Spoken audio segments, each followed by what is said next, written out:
So it is officially June, which means we have now gotten the final wave of Ninjago sets for the year, and one of the main staples of it is the final Legacy set of the year as well. We've had a very solid lineup this year, and what is going to be the set that closes it out?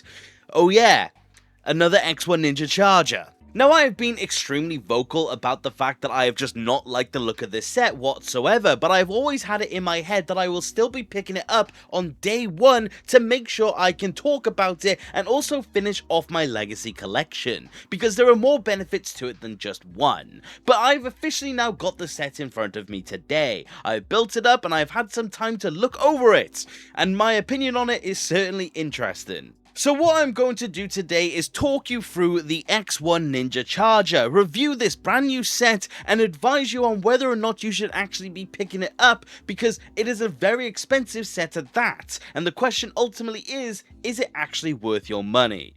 No. But let me not waste any more of your time, and let's actually get into the review of the X1 Ninja Charger, the worst Legacy set. Like always, we are going to start off with the box itself. This is a fairly standard entry when it does come to the Legacy boxes. There is nothing overtly unique about it, but there's nothing wrong with that because I really do like the design. The front of the box is of course just showing off the set for what it is, and the background I do think it is a nice callback because it is showing the pathway that Kai does drive along with the X1 Ninja Charger in Rebooted itself. The back of the box is also fairly standard, just showing another perspective on what you're actually getting with the set, and it's also showing the dimensions of the vehicle itself. If you aren't aware of what the dimensions are, it has a length of 25 centimeters or 9.5 inches and a width of 12 centimeters or 5 inches. I will say, I didn't realize that was the size when I got it. I honestly thought it was going to be bigger, but it's fine. It's a decent size for what it is, but this is the box. Pretty good. You also then have the instruction booklet, which I've also been showing off because all of these Legacy booklets have got pages dedicated to where the set actually has come from. This one is also fairly good. It says it's a modern take on the classic. Sure, yeah, we'll get into that in a moment. But then you also have some images showing where it's been used, it shows one of the shorts from Legends, we also get to see it in Rebooted, and we also get to see that it's been done twice before already, meaning this is the third time they've done it. Great. But again, I'll get into that a little more later on. Let's actually get to what you get within the set itself. Now, of course, it is an X1 Ninja Charger, but the thing is that there are no side builds when it does come to this set. It is completely focusing in on the vehicle, and you can definitely tell that this is the case, because detailing and also just finish-wise, this set is absolutely fantastic. It is very angular, it definitely has got a lot of thought into what the overall finish is meant to look like.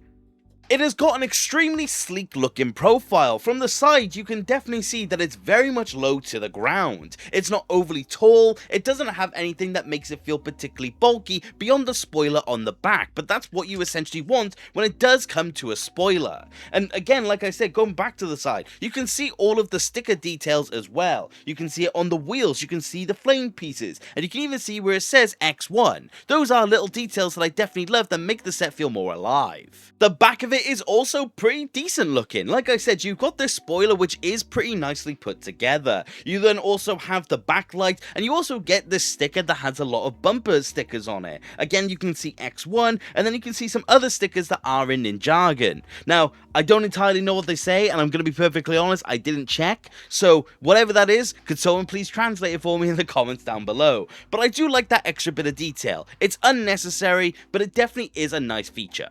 So yeah, as a car, I mean, pretty decent, you know, car, nothing wrong with it. Here is where the issues do come to be though. As an X1 Ninja Charger, this thing just completely fails as what it's meant to be. The whole advertisement of this set is the fact that it's meant to be a modern take on a classic. But the thing is that conceptually speaking, I do think they've completely failed on what this set is actually meant to be. If you were to show me this set without any sort of context whatsoever, I would not be able to tell you that it's the X1 Ninja Charger. I would assume it if you then showed me the motorbike, which I'll get into in a moment, but on an overall scale, this thing just really doesn't come across as the vehicle it's meant to represent. Legacy has done an absolutely fantastic job of recreating these old locations and these old vehicles perfectly, but this one has just completely lost it when it does come down to it. It doesn't resemble the X1.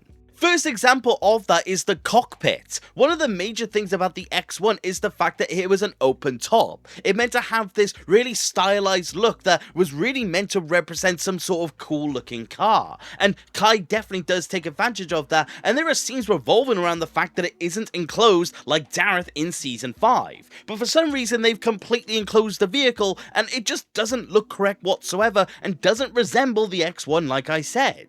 An even bigger crime when it does come to this is also the engine piece. When you look at the back, this engine is just quite simply pathetic. It had a mainstay when it did come to the original X1. It honestly rivaled the spoiler in of itself, but now it's absolutely tiny and also doesn't have the missile gimmick that was also a prominent feature in it in both the show and the sets. Again, losing the identity on what made the X1 the X1. It completely fails what it's meant to be conceptually. When you compare this to the other two renditions on what the X1 Ninja Charger is meant to be, you realize that it just didn't do any of the concepts that it was meant to do whatsoever. In both of the other X1 sets, they do accomplish these things and do it perfectly. And that is what I honestly would have expected if they were going to do this a third time. But it's just quite simply not what it's actually meant to be here. And honestly, I've heard a pretty good theory on what this was actually meant to be. And that was potentially the case of it was going to be Lloyd's Ninja Crawler from Season 8. This was pointed out to me by Cheaty2009. Check her out if you haven't already on YouTube.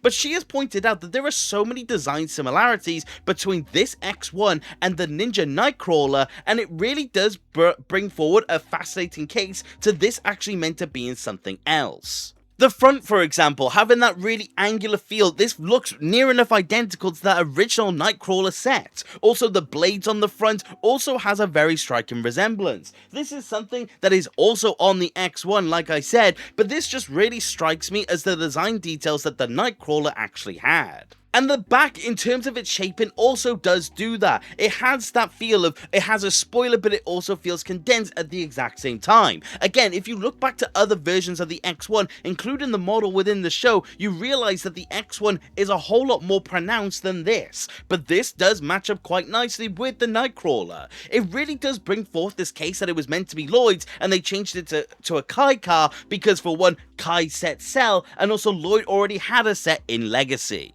It just really feels like this thing was not actually meant to be the X1 Ninja Charger, which is just a massive shame and honestly just a massive disappointment, because there's just so much about this that I wish was good that's just quite simply not. Like I said, as a car, yeah, I guess it does succeed at what it's meant to do, and that's fine, but the thing is that it just really doesn't succeed on what the set is actually meant to be, which by definition just kind of makes this set bad.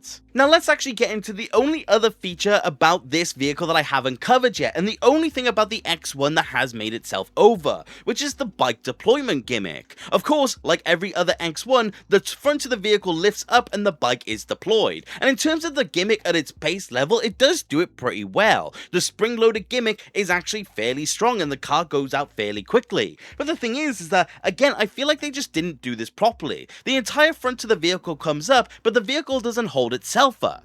You couldn't leave this vehicle in the position of the vehicle deploying the bike because there's just simply too much weight for it to hold itself up. Now, I'm not entirely remembrant on whether or not the other X1s do accomplish this, but as far as I remember, they actually do. So it's just a massive shame that you can't actually continue to deploy this gimmick, and it's just a massive shame as well. And the only other thing about this deployment gimmick is that the bike is also placed in there quite flimsily just by a 2x2 piece, just really not feeling satisfying.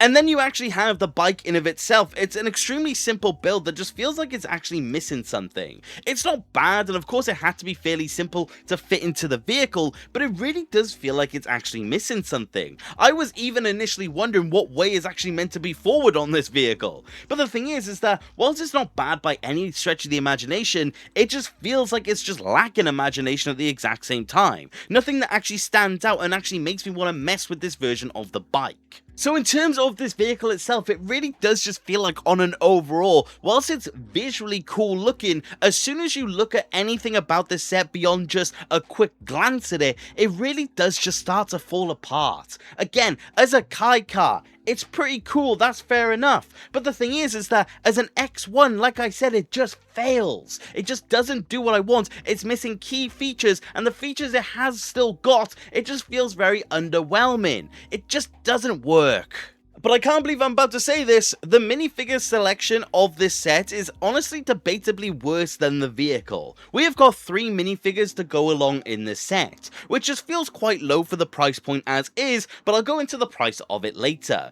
But we have got Legacy ZX Kai, we have got General Cryptor, and then we have also got Dusk. But all 3 of them have problems in my opinion, some of them much more blatant than others, so let's actually go through them. The first one up is going to be Legacy ZX Kai. Now this is my 4th version that I am getting of this minifigure, so it's not exactly like I'm a stranger to this design. And I still maintain that the Legacy ZX signs are absolutely amazing, but this one just feels like a massive shame. This one is missing the shoulder pads, something that every other version of Legacy ZX Kai has got, and that is to fit inside the vehicle, but this minifigure just feels wildly incomplete at the same time, and it also just feels weird pairing it up with a rebooted vehicle. Now I understand they wouldn't have applied a rebooted Kai to the set as a one-off, even though they have done that in Legacy before, but it definitely does just feel like this minifigure just feels a little out of place. And the thing is that it does just continue to feel weird when you realise that he just really feels like an afterthought in more ways than one. Like I said, the shoulder pads missing is one thing, but also the accessory of this minifigure is a whole nother. Where every other version of Kai that's come out in these Legacy sets have got the Sword of Fire,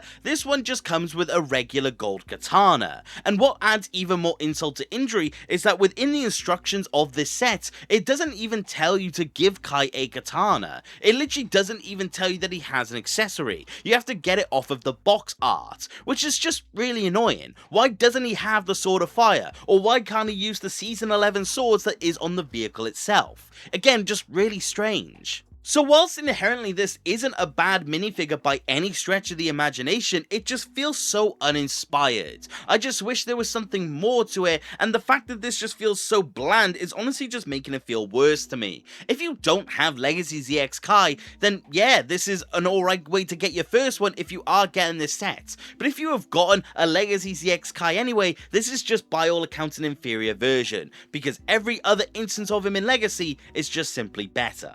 The next minifigure in this set is General Cryptor, and honestly, this minifigure is just a massive insult to Ninjago fans. There is nothing about this minifigure that even resembles Cryptor in any sort of sense, to the point where some of the advertisement material for this set doesn't even refer to him as Cryptor, they just refer to him as a Nindroid, and even in some of the box art itself, they technically just show him off as a standard Nindroid because they get rid of his shoulder armor that's meant to make him more distinct. Printing and detail wise, again, it's just a regular Nindroid. There is just nothing special about it. No leg printing, which is no strange thing to Cryptor, but still just feels like an insult. A generic torso, a generic face, and a generic Nindroid mask. Honestly, there is nothing special about it whatsoever, but like I said, the biggest insult here is the fact that the shoulder armor they used is the ninja scabbard from the Tournament of Sorcerers. Why is this the way to demonstrate Cryptor? It makes absolutely no sense. He quite literally just doesn't look like Cryptor. I don't consider this Cryptor in my own eyes. As far as I can tell, even then, the pieces that they are using for him that actually are the Nindroid pieces seemingly are just coming from the original line of Legacy. I don't know if they've even updated these in any sort of way. So this minifigure just feels so stupid, so lazy, and really doesn't feel worth anyone's time. If you can get your hands on a Cryptor, this is the last one you should actually be getting. They could have done anything just to give this minifigure some form of worth. The main thing I can think of is make a new Nindroid mask with the new Legacy ZX hood. That would have been an amazing way to make him worth it, but no, they simply didn't. So on an overall, this minifigure is absolute garbage. This minifigure genuinely sucks and is honestly potentially the worst thing of this set. I have many problems with the X1, but at least it's actually trying to do something. Like I said, this minifigure is just quite simply an insult. And then the last one that we do have here is going to be the Elemental Master of Shadow, or Dusk. They weirdly don't refer to her by name on the box, which I do think is really strange. But this is the last one of the collectible Elemental Alliance when it does come to Legacy. And as a minifigure, I do think she is pretty good. I love the design and the detailing on her. But the thing is that again, when you look under the hood, you realize that there are just some really strange inconsistencies with her that feel worth pointing out. Like I said, I really do like what the design is actually doing. The leggings and the torso look really nice. I like the dual-sided head. The hair is a little bit uninspired, but it is accurate to the show, so I have no interest in critiquing it whatsoever. The main problem I do have when it comes to it is that her accessory for this set is actually 2 blades, whereas every other Elemental Master has been coming with elemental effects, which really does make her feel like an oddity and inconsistent with the rest. Now, I understand Shadow is a really difficult element to portray. I mean, Shade himself in his pack in 2016 also didn't come with any sort of elemental effects, but they definitely could have done something just to make her feel lined up with the rest. She just feels such a standout here for all of the wrong reasons. Of course, I will display her with her 2 swords like it's intended to, but it really just makes her feel like she's not meant to be there. It's nice that I finally have her and I've completed my Elemental Alliance, but it really just doesn't really work for me.